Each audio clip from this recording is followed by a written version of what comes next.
Hola a todos, bienvenidos a un nuevo video del canal Diagnóstico Radiológico.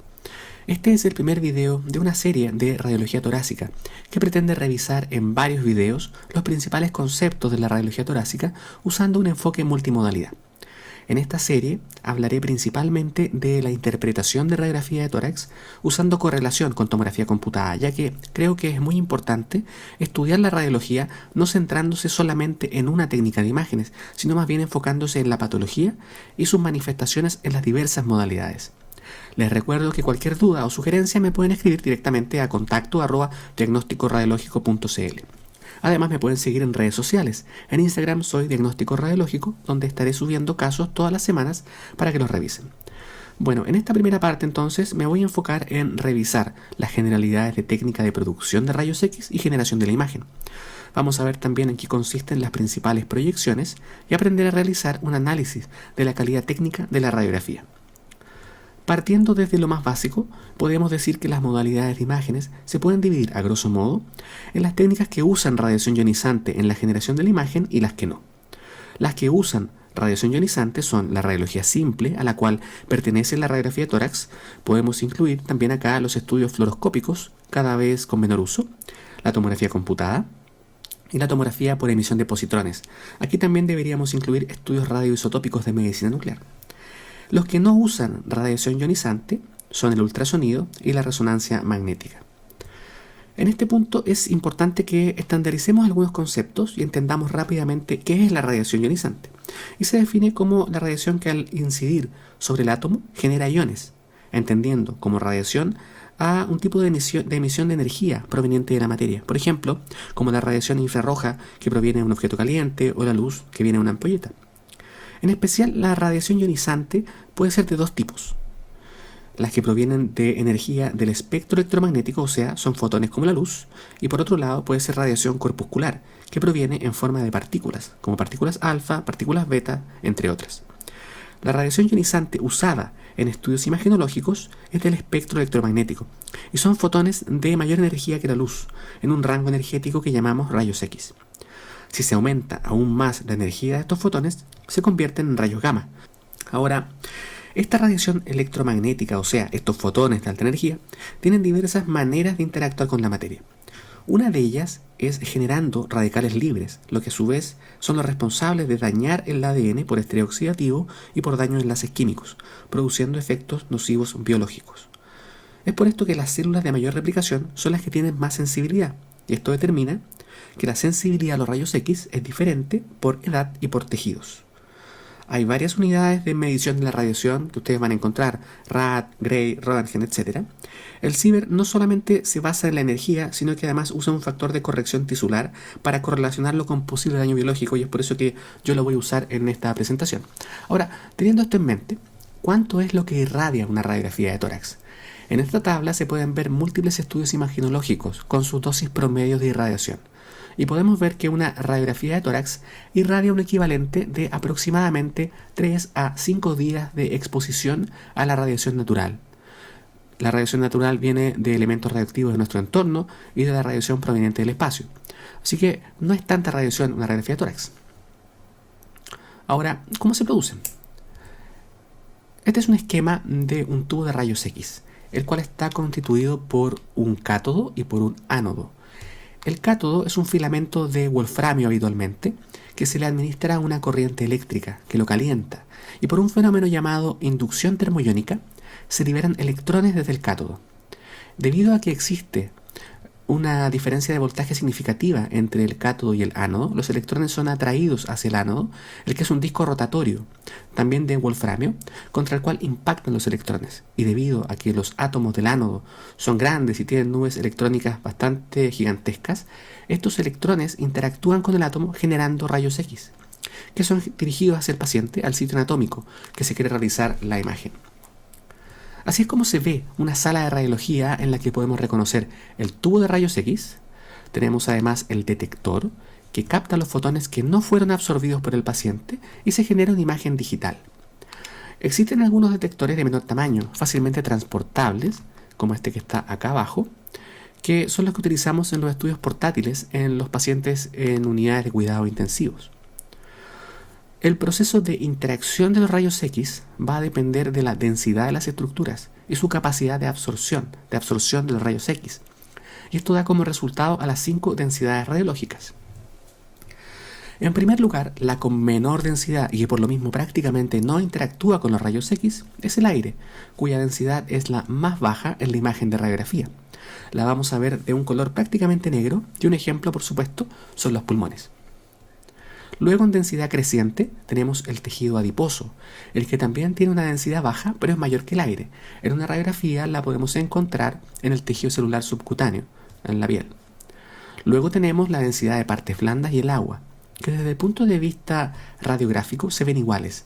Y la encontramos, por ejemplo, en la silueta cardiomediastínica, en la sombra hepática, cualquier lesión de partes blandas como un tumor o una lesión quística. En una radiografía es imposible definir que una lesión es quística, salvo que tenga un nivel hidroaéreo. Esto es muy distinto en tomografía computada, pero desde el punto de vista radiográfico, ambas densidades son similares. Luego tenemos la densidad cálcica, que podemos encontrar en el esqueleto. Y finalmente, lo que tiene mayor densidad corresponde a la densidad metálica, que encontramos en material quirúrgico, cuerpos extraños y en el contraste radiológico. En este caso, la podemos ver en el marcapaso de la paciente. Las dos proyecciones convencionales de una radiografía de tórax son la posterior anterior y la proyección lateral. Es muy importante que sean las dos. Estas proyecciones son complementarias y la evaluación correcta del tórax debe ser con ambas. En primer lugar, tenemos que entender que la proyección frontal a la que estamos acostumbrados en una radiografía de tórax es una proyección posterior-anterior. Esto quiere decir que los rayos X penetran desde la región dorsal hacia ventral. Para esto el paciente se pone con la región anterior del tórax lo más cerca posible del detector o de la placa radiográfica. Esto se hace para evitar el fenómeno de magnificación del mediastino, que ocurre al alejar el mediastino del detector o de la placa radiográfica, ya que al estar alejado del detector se produce un falso aumento en el tamaño de las estructuras del mediastino. Y este mismo principio lo ocupamos en la proyección lateral, la cual en realidad es una proyección lateral izquierda. Dicho de otro modo, el lado izquierdo del paciente se encuentra más cerca del detector o de la placa radiográfica, debido a que en la gran mayoría de la gente el corazón tiene una levoposición, o sea, está hacia la izquierda, que si evitamos también la magnificación. Ahora, esto es lo que ocurre cuando realizamos una proyección anteroposterior, que es lo que hacemos en los estudios portátiles habitualmente. En ese caso, las estructuras mediastínicas quedan más alejadas del detector y se va a producir fenómeno de magnificación de las estructuras cardiomediastínicas, lo que se debe tener en consideración al momento de interpretar las imágenes. También, al cambiar la posición, vamos a tener algunas otras cosas diferentes. Uno es que el derrame pleural tiene una distribución posterior y que los neumotórax van a tener una ubicación anterior. ¿Qué es lo que vamos a evaluar desde el punto de vista de las características técnicas de una radiografía de tórax? Primero vamos a ver si hay rotación.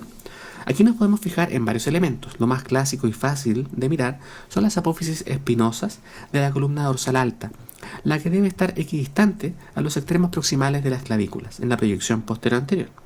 En la proyección lateral nos vamos a fijar en los recesos costofrénicos posteriores, los que deben estar relativamente bien alineados. También podemos mirar los segmentos posteriores de los arcos costales, los que se van a encontrar con alto grado de sobreposición. Alteraciones en la rotación de la proyección nos pueden hacer malinterpretar algún contorno mediastínico o iliar como patológico y simplemente va a ser efecto de la proyección. Es importante que la adquisición tenga toda la imagen contenida, tenga una adecuada cobertura anatómica, que no esté cortada la radiografía, que incluya correctamente las regiones apicales y los hemidiafragmas con los recesos costofrénicos. La angulación es un problema que puede existir principalmente en las proyecciones portátiles.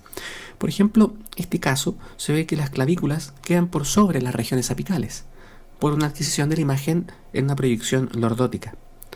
La penetración de la imagen depende de parámetros técnicos en la adquisición, principalmente el kilovoltaje. Sin embargo, hoy en día es un elemento menos crítico, debido a que las imágenes, al estar digitalizadas, las podemos evaluar en una estación de trabajo y podemos realizar corrección del nivel de ventana, lo que nos facilita nuestra evaluación. El grado de inspiración es importante tenerlo en consideración al momento de interpretar el estudio. Una forma de evaluarlo es contar las costillas y ver hasta qué arco costal se movilizó el diafragma. Las podemos contar por los segmentos posteriores y más de 10 costillas es un marcador de buena calidad en la inspiración. En contraste con este caso, por ejemplo, que tiene una muy pobre inspiración con ascenso de los hemidiafragmas, y de hecho si contamos las costillas, el hemidiafragma se movilizó no más allá de la octava costilla. Otras proyecciones menos usadas, pero que hay que conocer, son la proyección posterior-anterior en decúbito lateral, que se usa principalmente para derrames pleurales de baja cuantía, y la posterior-anterior en expiración, clásicamente para estudio de neumotórax. Este es un ejemplo sacado del libro de Felson, en el que se ve que el hemidiafragma izquierdo está levemente ascendido, sin obliteración significativa del receso costofrénico lateral. Al poner al paciente en decúbito lateral hacia ese lado, el derrame pleural que se encontraba en ubicación subpulmonar se desplazó a la región dependiente del hemitórax y ahora sí se puede detectar. Algunos números clásicos de la sensibilidad de derrame pleural son cuando tenemos ocupación de recesos costofrénicos laterales, equivale a aproximadamente, o al menos, 200 centímetros cúbicos, 200 ml. Cuando se ocupan los recesos costofrénicos posteriores sin alteración de los laterales, tenemos alrededor de 50 ml, y la proyección en decúbito lateral mejora la sensibilidad detectando alrededor de unos 10 ml. Por último, la proyección en expiración, clásicamente para estudio de neumotórax, vemos que en este caso el pulmón, al estar expirado, al tener menos expansión, su densidad aumenta, y eso mejora la diferencia de contraste entre el aire del espacio pleural y el parénquima pulmonar. Además, puede aumentar discretamente el grado de separación de la pleura visceral con la pleura parietal.